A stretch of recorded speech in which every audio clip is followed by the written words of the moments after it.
السلام عليكم البنات، ان شاء الله تكونوا كامل ملاح وتلقاكم هذا الفيديو كاملين بالصحه والهنا. انا الحمد لله راني في نعمه، ربي يدومها عليا وعليكم.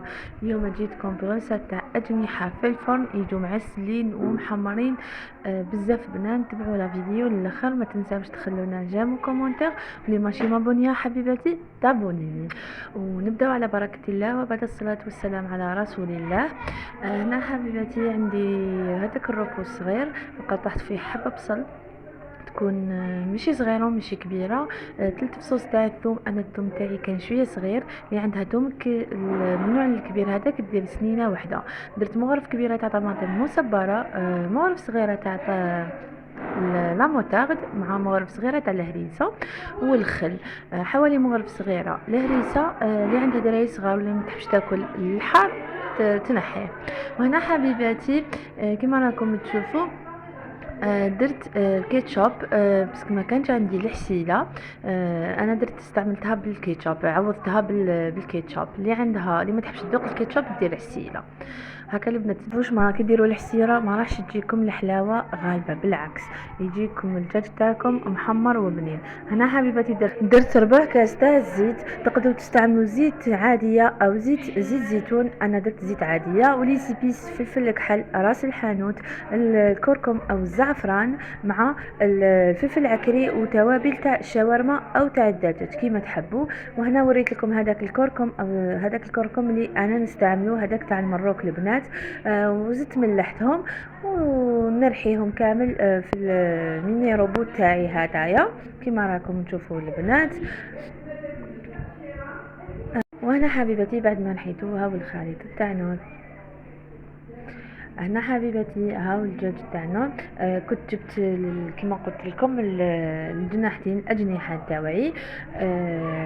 تقدروا تستعملوا، تحبوا اجنحه ديروا اجنحه، اللي ما يحبهمش ديري دجاجه. ولا تقدري حتى هاد المارينه تقدروا ديروها حتى بدجاجه محمره البنات كبيره وتحمروها. انا برك حبيت نديرها اجنحه، كانوا عندي اجنحه درتهم يجوا بزاف بنات البنات، والله غير ما تندموش على هاد لا ريسات. هنا حبيبتي درت الاجنحه تاعي في ريسيبيون كيما راكم تشوفوا. بيان سور كانوا مشويين ومغسولين بالخل والقاره سيتو، وخليتهم يقطروا. ما درت لهم في الريسيبيون تاعي، حطيت لهم هذاك الخليط تاعي، زدت لهم شويه تاع الزعتر لتعطي لكم بنه ولا اروع. تقدروا ديروا اعشاب عطريه حبيباتي. ونخلط هكا، انا نحب نخلط كلش بيديا هكا باش نحس. لي ما تحبش تخلط بيديها عادي كيما تحبوا. هنا حبيباتي جبت البلا تاعي، راح ندهن البلا تاعي بالزبده هذه ديما بزاف بنينه البنات. جربوها وردوا لي. سيرتو فلي تحبوا تخدموا بها لا بيشاميل، تخدموا بها لي غاتو، تجي بزاف بنينه.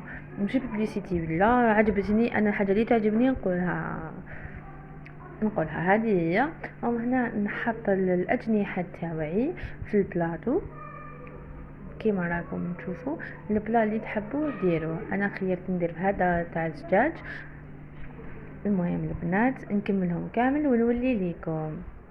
انا حبيبتي تفكرت بقات لي هاد لافاس، هاد الخليط من الفوق.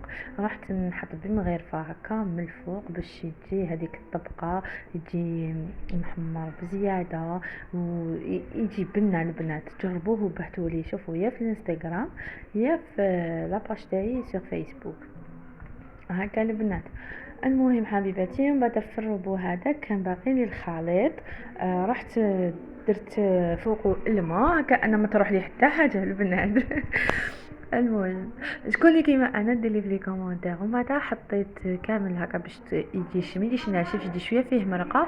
ومن بعد في الاخير حطيت له حبيبه تاع زيتون كما راكم تشوفوا، يعطي تاني بنه ويمد ريحه مع هذيك لا ماريناد والتحمر هذاك يعطيكم بنه يا البنات.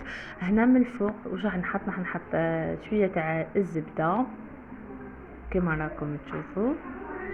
وندخلها كما قلت لكم في الفرن. شعلته من قبل على 180 درجه يسخن. ومن بعد ندخل البلا تاعي من التحت كامل نخليه يطيب ويتحمر لي من التحت، ومن بعد نزيد نشعلو من الفوق ونحمرو تخي بيان. انا شوفوا البنات الماكله تاعي كامل لي بلا تاعي كامل سواء بيتزا سواء لي بلا هكا دجاج ولا حاجه تاع تحمر نحب نحمر. كما قلت لكم البنات نحب نحمرها بزياده. شوفوا البنات جا محمر ومجمر، الله الله تجيك هذيك القشره كيما تاع برا البنات، كيما اللي نشرو الدجاج برا. والله هاد الوصفه جربوها ما راحش تندموا عليها. تجي تاني لاصوص تاعو عقده ما تجيش مايها، تجي بالطبع والشان. انا دريسيتو مع ليف كما قلت لكم، دريسيتو مع الفريت وزيتون كاتي كما نقولوا حنايا تاني لي سالاد. هذا ما كان وكومونبير. وان شاء الله حبيبتي كنت خفيفه ظريفه عليكم. ما بقى لي غير دمتم في رعايه الله وحفظه، والسلام عليكم ورحمه الله تعالى وبركاته.